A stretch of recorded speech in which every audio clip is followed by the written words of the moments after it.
Royals 5, Yankees 2. C.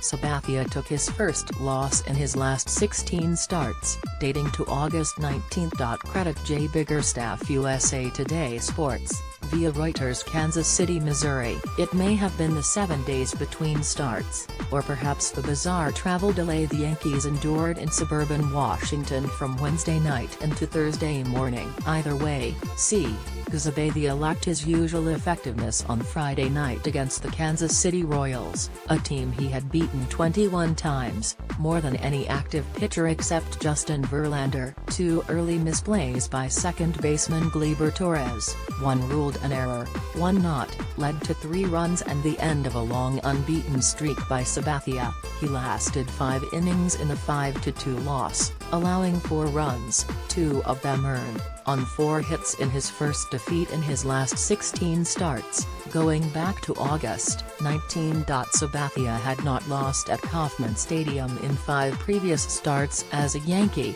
and he had not failed to turn in a quality start, 3 earned runs or fewer in at least 6 innings, against the Royals here or in the Bronx. He had been 8 for 8. Rain postponed his scheduled start on Wednesday in Washington, but the only water inside on Friday night flowed from the outfield fountains at Kauffman Stadium, and manager Aaron Boone hoped the additional rest would benefit Sabathia. Instead, Sabathia, 37, struggled with his command. He issued 4 walks, including one that forced in a run, threw 99 pitches and allowed a 5th-inning homer to Salvador Perez, the ball clearing the Yankees bullpen in left, where Chasen Shreve was warming up. Torres had a night as rough as Sabathia's. In the first inning, he dropped a Perez liner in short center field, recovering to get a force out at second while a run scored. And in the third he mishandled John Jay's 2-out grounder. The ball fell out of Torres's bare hand as he tried to throw, allowing the first of 2 runs in the inning. Both were unearned. The Yankees managed 2 runs in the 6th on a single by Neil Walker and a sacrifice fly by Torres. With David Robertson relieving in the 7th, Perez doubled past a diving Aaron Judge in right for another run. The Yankees had encountered a bit of everything 2 nights earlier.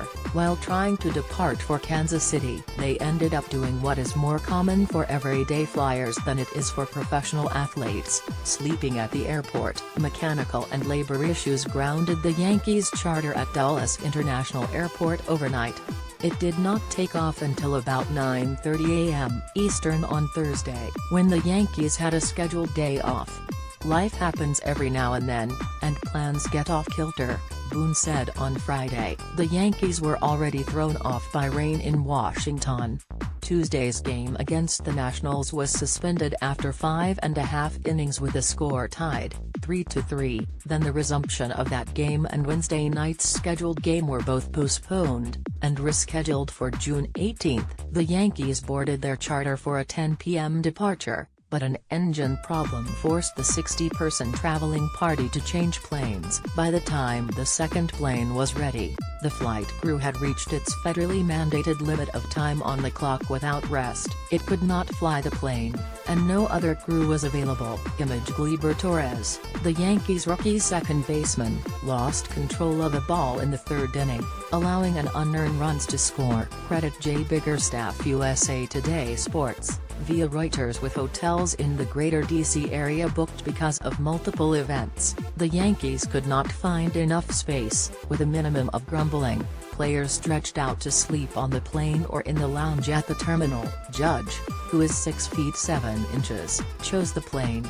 "Once I got comfortable, I was out like a light," he said. "I had no problems with it, no problems at all. Just a matter of getting comfortable, that's all." Left fielder Brett Gardner said he fell asleep about 5 a.m. and awoke about 8:30 a.m. Catcher Austin Romine curled up in the terminal. He said he did not sleep long or well. Boone said he grabbed a warm blanket and settled in on the plane.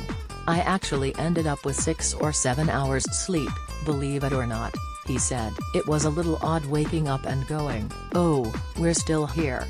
And I couldn't claim jet lag because we weren't in the air. It worked out okay, for me." Sabathia said he had not slept well on the plane, and he sheepishly confessed to stealing a blanket from Torres during the night. "I feel bad," Sabathia said, adding, "I woke up in the middle of the night and everybody was gone, so I saw the blanket and shuffled it off of him, and went to sleep." The Yankees finally reached their Kansas City hotel on Thursday about 11:30 a.m. Central. Boone appreciated how his players rolled with the situation. "They were pros about it," he said.